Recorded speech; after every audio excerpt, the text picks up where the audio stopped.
Good day to you everyone, my name is Whistler and welcome back to another episode of my hardcore series.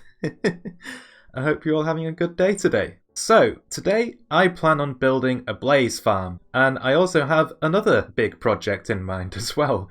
I also plan on giving this base an extreme makeover. I would really just like this place to feel like a town, so that's what we're going to work on at some stage. Before I do that though, I happened to notice while I was editing episode 40, I think, that I flew up into my black hole iron farm just here. I happened to close one of the fence gates and I don't think I ever reopened it. So what I'm going to do is I'm going to fly up there and I'm going to try and fix that mistake.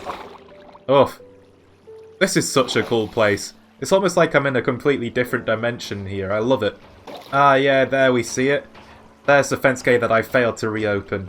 Let's just fix that and let the golems die so that I can leave. I love the fact that I can see the iron golems dying, like, just above me. I can just see them all burn to death, and then I can also see, like, the items just drop from a mile away and into this item sort. I just love being able to witness that. It's so cool. And the other thing I'd like to do today is I'd like to start the kelp farm smelting like the kelp. And to do that, I'd first need to create like a nice little ignition spark for creating lots of dried kelp blocks for fuel. So to do that, I'm going to first need to destroy a lot of these coal ores and turn them all into coal blocks. And let's just dive straight back down to the kelp farm and start the furnaces away. Let's just split that into 5, 12 in there, 12 in there, 12 in there. And in theory, this should create a ton of fuel that I can use in the future. I'm very happy about that. Now the thing about this coral ravine is that it needs manicuring. So I've got all this kelp just growing away, and the thing about kelp is that it has like this age system where if the top block has an age of 25 then it just stops growing. But the thing is, that's completely random on whether it hits that age. So I've got to knock this kelp back a lot just in an attempt to make the kelp reach that age so that I don't have to deal with kelp flooding my ravine.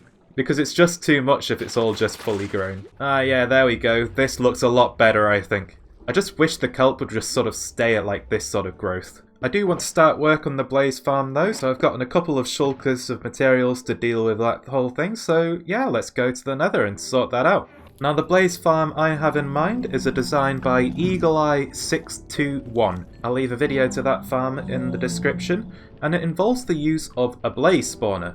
And the spawner I want to use is this one just here. So let's just dump my shulkers here and get started with the project. And there's the blazes spawning away already. I can already tell that these things are going to be an absolute nightmare to deal with trying to build this thing. I am going to need to clear out the area a little bit around this spawner though, because I need to create spawning space for the blazes to spawn to reach the maximum efficiency. And to do that, I think I need to pillar up 3 blocks and then go 4 blocks out in any direction. Or is it 5? It might be both, actually. Or maybe it's 5 and 6. I don't know. I'll make sure it works. Oh, these blazes are so annoying. I've gotten like a permanent fire animation. It's just so irritating to deal with recording-wise. I am getting a lot of blaze rods out of this, though, which is good. I must wonder why I need the blaze farm. Oh, hello. Please don't spawn in my face like that. Now you might be wondering why I need a blaze farm, and the reason why is because blaze rods are actually part of a recipe for end rods. Those nice little light sources that look like fluorescent bulbs, and I need a lot of those for my black hole project. So just having a blaze farm at my disposal would be a massive help. I think I only need like a shulker's worth of blaze rods, but I'll be honest, I would just love to have a blaze farm handy.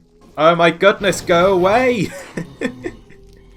Oh, they just won't stop. But I do think that I've just finished the glass box. So let's just break the glass there, and there we go. So now I need lava sources to create the streams for the blazes to flow into the middle of the room. And I think I'm going to be a bit choosy on which lava sources I take, and I think this one is going to be the first one, because it's just very in the way. And it's quite dangerous being here as well, so let's just shoot that blaze out of the way before it shoots me again. And yeah, I would just really like my nether to be a little bit safer. So let's remove the dangerous lava sources first, I think. Right, if these blazes just get out of the way and just not spawn for a few seconds, I'll be able to place these lava streams in, and hopefully get the killing chamber set up really quickly. Oh dear, that's not good. I've made the spawning chamber too small. It's supposed to have a 4x4 center, but it's just not there. There's a gap. Oh no. Right, so I guess I need to expand on the walls by 1 block in 2 directions. And then the spawning chamber should be complete. Oh my goodness, that's a lot of blazes just there. They're so loud. Oh my goodness. Shut up.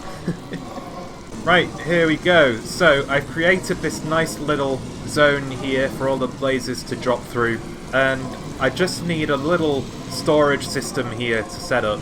And to place slabs on top of these hoppers here, and some vines in the corners just here. And then, now that the blazes are above that, I can just break the blocks just there, and start killing away. I do need to expand on the glass box though, so let's just do that first. And make this glass box with the 2x2 center that it's supposed to have. Oh, this is going to be a pain to do, isn't it? There's so many blazes! My goodness! Oh, right. I'm going to have to kill these guys, or they're gonna become overwhelming. Here we go. Let's give them a few swipes. They're so loud! Oh my goodness. These mobs have the worst noise in the game. That's for sure. Oh my goodness. Be quiet! Please! Just look at them all spreading upwards as soon as I break each block as well. This is such a weird scenario to be in. But there we go, that's the blaze farm pretty much complete. So what I'm thinking now is we give this place a nice little interior for me to kill blazes in from now on, and create a nice little enchanting setup so that I can use this place as a nice XP farm if I would like to at some point in the future. So let's start that little time lapse. It's only going to be a small one, but I still feel like I would like to do it. So on that note, let's go!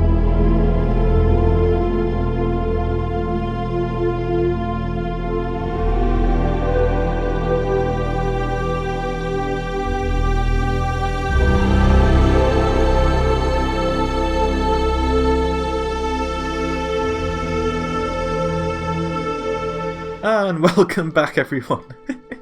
I now have this interior for this blaze farm. I think it's turned out pretty well. I hope you all agree. I thought I'd use blackstone and basalt and quartz in this build, and I think the colours have just turned out in such a way that it's not too bad to look at. Like, I know white is a bit contrasty with black, but it's not really a bad combination here, I don't think. I have to say though, I've been killing blazes the entire time that I've been building this thing, and my goodness, they've almost filled up an entire shulker's worth of blaze rods, and to be honest, that's probably more than I'll ever need. I don't know how many end rods I'm going to need for the black hole, but I feel like this is probably already going to be more than enough. I think I'm going to kill enough for a full shulker's worth though, and then we'll call it a day from there. So I guess I'm going to hang around here for a little bit. But yeah, I've got this nice little enchanting setup here. If I choose to use this place as such, I think it's going to be very handy to have here. Although I don't really have any lapis here, so that's a bit of an issue. And I've got this nice little staircase here too, for when I want to enter and exit said blaze farm. Where did that thing just come from? Did he just spawn outside of the box? What was going on there? I hope he just happened to be there. And there we go, we now have a full shulker's worth of end rods. So I guess we're going to call it there. I think that's going to be more than enough blaze rods for the project I have in mind. And yeah, I guess we can finally go back to the base and deal with the building project for today. Just after I kill these blazes though. There we go. Now, I happen to notice that I don't have a full shulker box for my tools, so what I would really like is to max it out on the shovels and the pickaxes, and I don't really have those available just yet, so I think I'm probably going to have to sell these guys some iron, and then hopefully I'll get the shovel trade and the pickaxe trade, so that I can have unlimited tools for life in this world. I think that would be incredibly handy to have. That's easy enough to do though, now that I've got an iron farm. These guys are just so easy to level up now.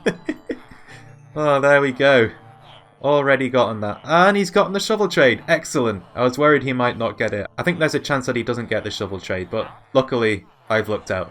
And I guess if I level this guy one more time, he should give me the diamond pickaxe trade, which will be handy. But for now, I'm just going to buy 3 shovels, and I'm going to enchant these bad boys straight to the max, and then stick them into my toolbox. The toolbox in question is this shulker box just here, and as you can see there's a lot of empty spaces that need filling, so today I think I'm just going to enchant a bunch of shovels until I have 9 maxed shovels to use.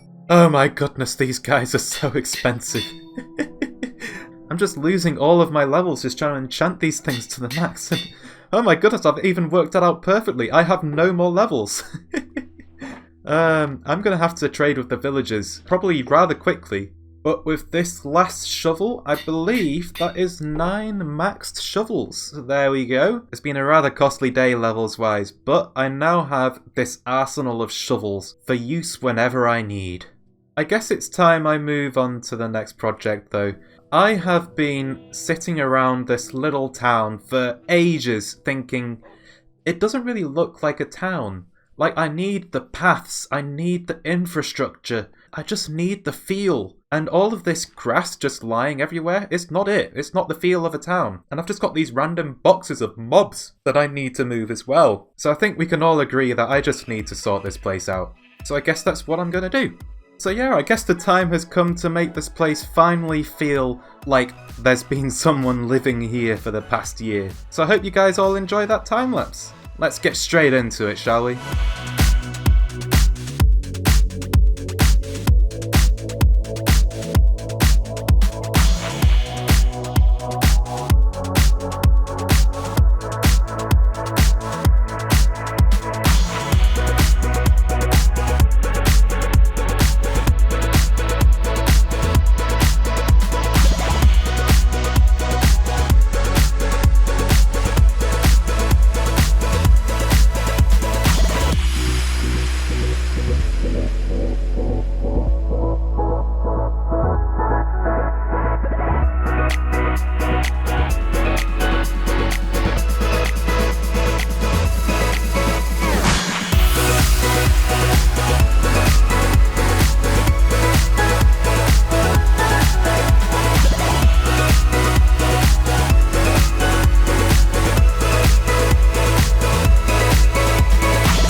And welcome back everyone. I hope you all enjoyed that time lapse. I know I did, because this place finally feels like I've been here for the last year, and I'm just so happy with how this place has turned out. It looks so much better than it did before. So I finally finished the cliff going around my base, and I thought I'd add a little bit of greenery with the vines here and there, and I think that just helps break up the cliff face a little bit more. And you might notice that I've kind of blocked off my little access to my my storage, so now I have to go into the water and use the fireworks to just sort of zoom straight on through. But yeah, that's just what I have to deal with now. I need a better storage system, to be honest. I should make an auto sorter someday. And I finally created this little path that I said that I would have going around this bee farm a long time ago. Although it just kind of ends here, because there's not really any builds to go to on the other side of this place. But maybe there will be one day. Perhaps I'll build the future library there at some point. And I thought I'd use the stony look for this part of the town because I'd quite like this to be the main part of the town, the place where all of the people sort of go and hang out if I ever happen to fill my world with citizens. This will just be like the bustling centre of the world. And all of the grey began to look a little bit drab, so I thought I'd use leaves to sort of fill in a little bit more of these areas. And I think that turns out pretty well. I'm looking forward to 1.17 as well, because they introduce azalea leaves with like the flowers, and I think they'll just turn out really well in this little town centre here. And I can't help but notice with this little cliff wall here, that it looks like a great place for a little nether portal, just slap bang there, so I might build that at some stage, like a little nether portal cave at some point in the future. It'd be good to move it up from down in the mine, that's for sure.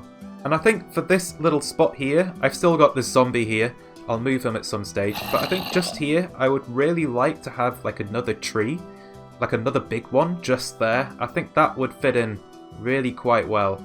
And I've got this nice little grass path going through here, and it just goes straight past the melon and pumpkin farm and straight to the mine, which I think is pretty cool. And you might notice that the skeleton is no longer in his place down here, and that's because I've moved him up to the top of this tower just here. So this is going to be his permanent home from now on. This is now a pumpkin pal's house for the skeleton here with the carved pumpkin. He will be here forever. And if anyone's wondering what it looks like on the map, I've updated it to show. It's rather grey, unfortunately. All of the andesite and the stone bricks, it just all looks the same on a map, unfortunately. But at least the greenery on the map is looking quite good. I'm still happy with how this place is turning out. And I also have to say another thing. So I know that last episode I got another trident, but today I got another one during that time lapse.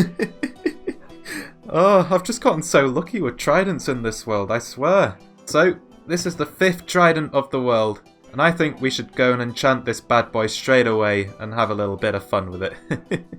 This is turning out to be a very expensive day for level kind, but I think I'm surviving it. Oh, I've only got 5 levels again. I'm gonna have to trade with the villagers again to try and get a high number. At least this is an easy issue to fix. Just trading once with all of these villagers here is enough to get me to level 40. But I do have 4 loyalty tridents now, so let's give them a throw, shall we? Let's launch these into the unknown. There we go. Away, me hearties. Right, quickly fill up those slots. There we go. Ah, beat the tridents back to me. And now they can't get back into my inventory once again. But this time, there's 4 of them struggling for dominance. They're a lot more active this time. I wonder if just the number of tridents is enough to set it off a little. But oh my goodness, my view looks scuffed in first person. Now before I end the episode off today though, I would like to mine a lot of sand. And the reason why is I have an upcoming mega project that involves a tremendous amount of it. And I'm not going to tell all you viewers what it is yet. I'll leave that up for speculation. Ooh, speculation. But what I can tell you is that you're probably going to be wrong. So, I'll leave that up to your imagination, because I think that's just going to be funny, really. See you all scrambling at straws, like, oh, Whistler's going to build this with his sand. Whistler's going to build this with his sand. No. No, I'm going to do something else. Something special. But yeah, let's kick off this 3rd time-lapse of the day, because I need an absolute tremendous amount of sand. I wasn't kidding. I need an absolute ton, and what I gather here today is only going to be a fraction of what I need. I wish I was kidding, but I'm not. All I can tell you though is I definitely think the project I have in mind is going to be worth it, and I can't wait to tell you all about it.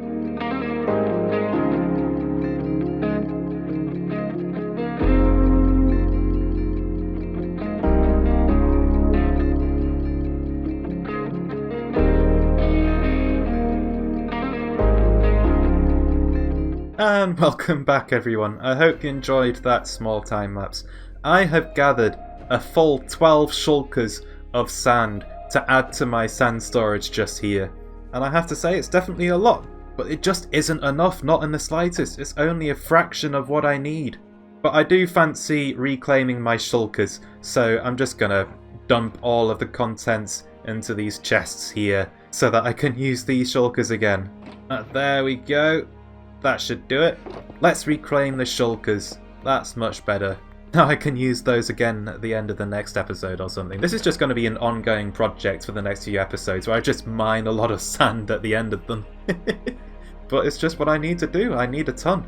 I'm going to have to end the episode off there today though. So if you enjoyed the video, be sure to leave a like below, and if you enjoy my content, then why not subscribe? I'll be glad to have you around. But on that note, bye! Thanks for watching.